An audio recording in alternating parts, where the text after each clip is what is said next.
ঘন কুয়াশা বেয়ে শীতের বিকেল নেমেছে ধীরে ধীরে। পদ্মজা আলোকে বুকের সাথে মিশিয়ে দোতলার বারান্দায় দাঁড়িয়ে আছে। তার চোখের দৃষ্টি বাড়ির গেটের দিকে। বাড়ির সব পুরুষেরা সকালে বেরিয়েছে রানীর খোঁজে, এখনো ফেরেনি। সে নিজের ইচ্ছায় হারিয়ে যায়, তাকে কি আর খুঁজে পাওয়া যায়? তবুও পদ্মজা চাইছে রানীকে যেন অক্ষত অবস্থায় ফিরে পাওয়া যায়। আলো সারাদিন মায়ের জন্য কেঁদেছে, মায়ের আদরের জন্য ছটফট করেছে। আলোর অস্থিরতা দেখে পদ্মজা দুই ঠোঁট কেঁপেছে, জান প্রাণ দিয়ে চেষ্টা করেছে মায়ের মতন আদর করার, কিন্তু সে তো আলোর মা না। আলোর মায়ের গন্ধ তার গায়ে নেই। রানী মা হয়ে কি করে পারলো আলোকে ছেড়ে যেতে? পৃথিবীর সব মা একরকম হয় না। সব মা সন্তানের জন্য ত্যাগ করতে জানে না, দুঃখ আপন করে নিতে জানে না। পদ্মজা আলোর কপালে চুমু দিল। মেয়েটা চুপ করে আছে।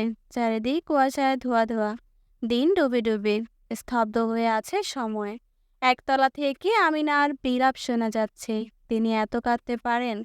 পদ্মজা ঘুরে দাঁড়ালো ঘরে যেতে। তখনই সামনে পড়ল ফারিনা। পদ্মজা হাসার চেষ্টা করে বলল, আম্মা আপনি? আলো ঘুমাইছে? না, জেগে আছে। পদ্মজা আলোর কপালে আবার চুমু দিল। ফারিনা বললেন, রানী কি পাওয়ান যাইব? জানি না আম্মা। পদ্মজার নির্বিকার স্বর। আলমগীর রুম্পারে লইয়া কই গেছে জানো তুমি? ওরা ভালো আছে তো? আপনাকে সেদিনই বলেছি আম্মা, জানি না আমি। ফারিনা আর প্রশ্ন করলেন না। তিনি নারকেল গাছের দিকে চোখে দৃষ্টি নিবদ্ধ করেন।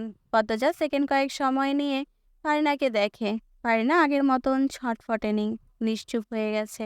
আগে মনে হতো তিনি মনে মনে কোনো কঠিন কষ্ট পুঁতে রেখেছেন, কিন্তু এমন কোনো ব্যক্তি আছে যার জন্য তিনি হাসতে পারেন, বেঁচে আছেন। আর এখন দেখে মনে হচ্ছে সেই শক্তিটা নষ্ট হয়ে গেছে।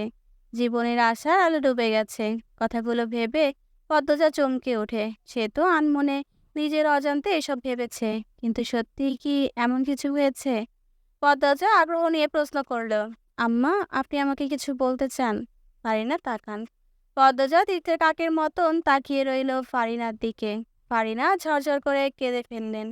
হঠাৎ যেন পাহাড়ের শক্ত মাটির দেয়াল ভেঙে ঝর্ণাধারায় বাঁধ ভেঙে গেল। পদ্মজা খুব অবাক হয়। ফারিনা আঁচলে মুখ চেপে ধরেন। পদ্মজা খুব অবাক হয় ফারিনার উৎকণ্ঠা। আম্মা, আম্মা আপনি কাঁদছেন কেন? কি হয়েছে বলুন না আমাকে। কি বলতে চান আমাকে? আচমকা ফারিনার কান্নার শব্দে আলো ভয় পেয়ে যায়। সে জোরে জোরে কাঁদতে থাকে। পদ্মজা আলোকে শান্ত করার চেষ্টা করে। বারান্দায় পায়চারি করে আদরের কণ্ঠে বলে, মা কাঁদে না, মা কাঁদে না, কিচ্ছু হয়নি তো মা, আমি আছি তো। আলো জান ছেড়ে কাঁদছে, কান্না থামছে না। বেশ অনেকক্ষণ পর আলোর কান্না থামায়। সাথে সাথে পদ্মজা ফারিনার দিকে এগিয়ে আসলো। প্রশ্ন করলো, বলুন আম্মা, কি বলতে চান? কিচ্ছু না বলে তড়িঘড়ি করে দোতলা থেকে নেমে যান তিনি। পদ্মজা আশাহত হয়ে অনেকবার ডাকে, তিনি শুনেননি। পদ্মজা বিরক্তি নিয়ে বাইরে তাকায়। দেখতে পায় মজিদ হাওলাদারকে। তিনি আলগা ঘর পেরিয়ে অন্দরমহলের দিকে আসছেন। খুঁড়িয়ে খুঁড়িয়ে হাঁটছেন।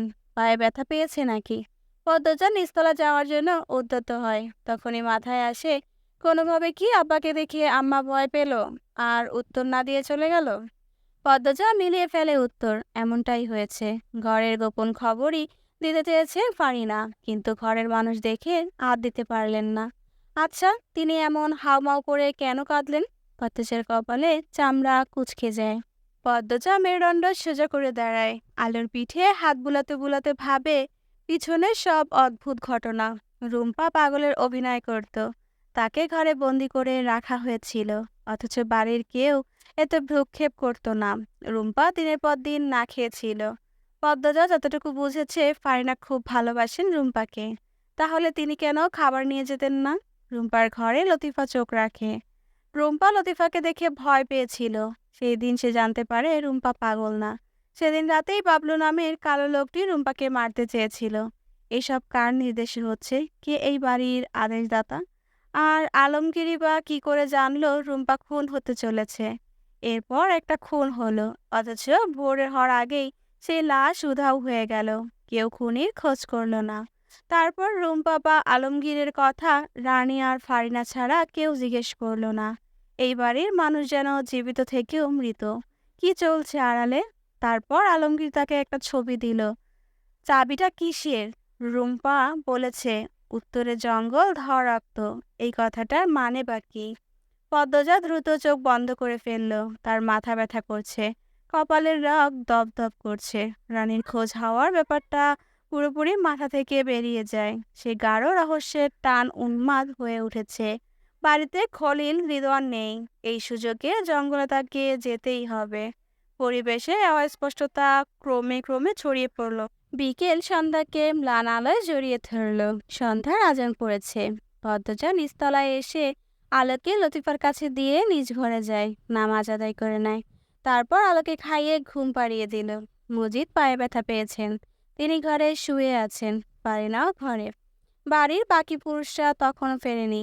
আমিনা সদর দরজায় বসে আছেন, চুল এলোমেলো।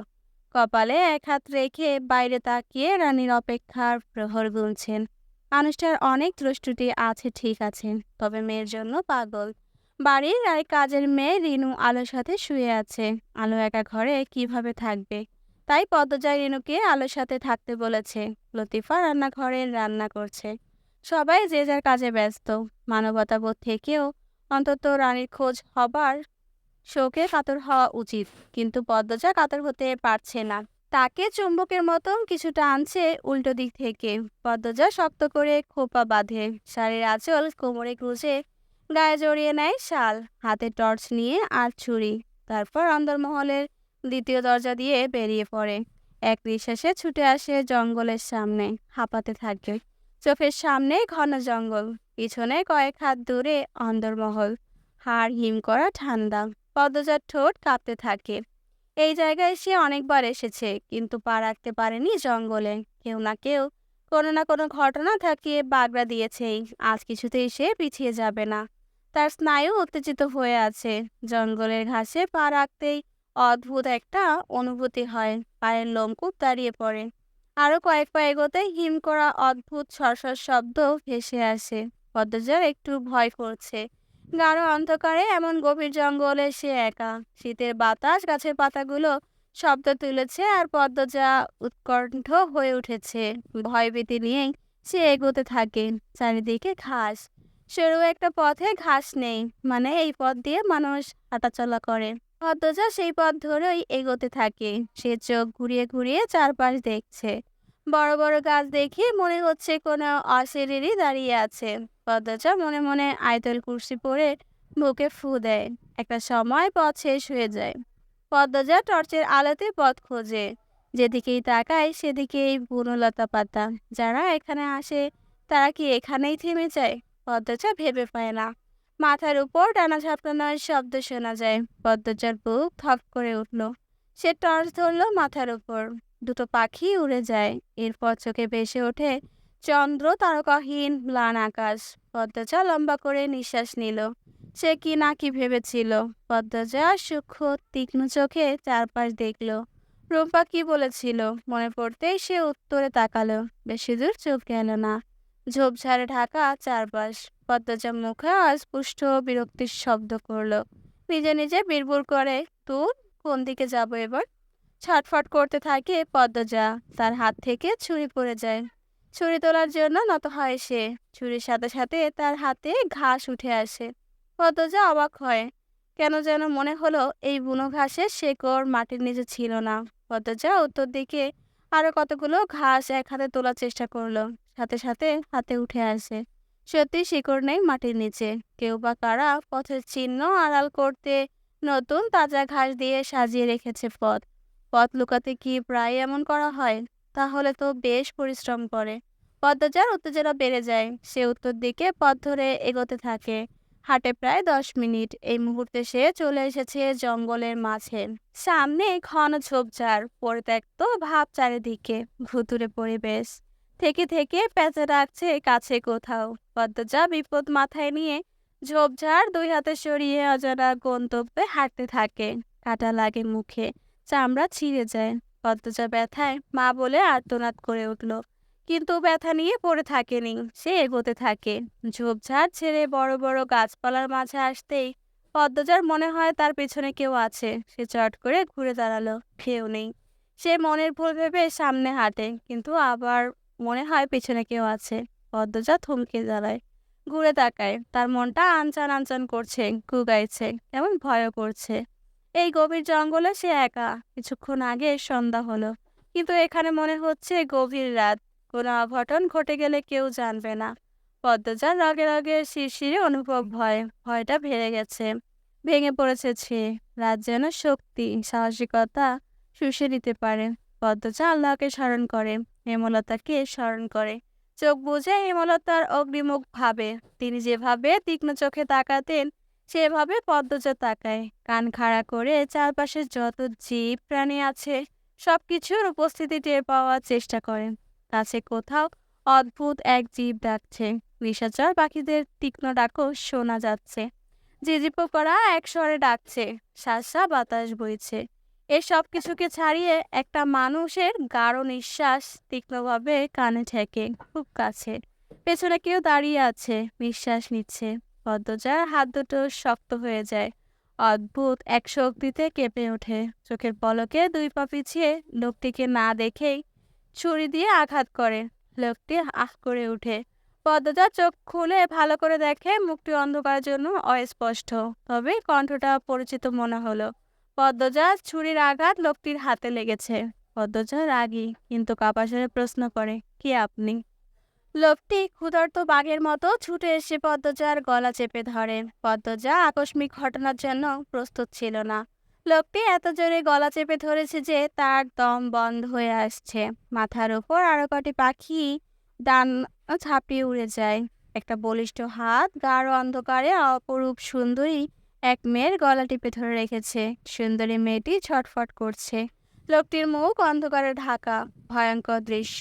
পদ্মজা তার হাতের ছুরিটা শক্ত করে লোকটির পেটে ক্যাচ করে টান মারে। লোকটি আর্তনাদ করে সরে যায়, হাঁটু গেড়ে মাটিতে বসে পড়ে। পদ্মজা আবারও আঘাত করার জন্য এগোয়। লোকটি ফুলে ফেঁপে উঠে দাঁড়ায়, যেন নতুন উদ্যমে শক্তি পেয়েছে। লোকটি ঝাঁপিয়ে পড়ে পদ্মজার উপর, নখের আঁচড় বসায় হাতে, কেড়ে নেয় ছুরি। পদ্মজা ছুরি ছাড়া এমন হিংস্র পুরুষের শক্তির সামনে খুবই নগণ্য। যেভাবেই হোক এর হাত থেকে বাঁচতে হবে। পদ্মজা টর্চ দিয়ে লোকটির মাথায় বাড়ি মারে। লোকটি টাল সামলাতে না পেরে পিছিয়ে যায়। পদ্মজা উল্টো দিকে দৌড়াতে থাকে। পিছনে ধাওয়া করে আগন্তুক। দুইবার ছুরির আঘাত, একবার মাথায় টর্চে খাওয়ার বাড়ির পর আগন্তুক লুটিয়ে পড়েন মাটিতে। নিশ্চিন্তে সেই রহস্যের পাক্কা খেলোয়াড়। পদ্মজা শাল পড়ে যায় গা থেকে। তার খোপা খুলে রাতের মাতাল হাওয়ায় চুল উঠতে থাকে। ঝোপঝাড়ের মাঝে উদ্ভ্রান্তের মতন সে দৌড়াচ্ছে। কানে আসছে বাতাসের শব্দ, সা সা সা। দুই হাতে শাড়ি ধরে রেখেছে গোড়ালির উপর, যেন শাড়িতে পা বেঁধে পড়ে না যায়। জুতা ছিঁড়ে পড়ে থাকে জঙ্গলে। কাটায় কাটায় ছিন্ন বিচ্ছিন্ন হয়ে যায় পদ্মজার পা। রক্ত বের হয় গল গল করে, তবুও সে থামল না। সে এত সহজে মরতে চায় না। এই গল্পের শেষ অবধি যেতে হলে তাকে বাঁচতেই হবে।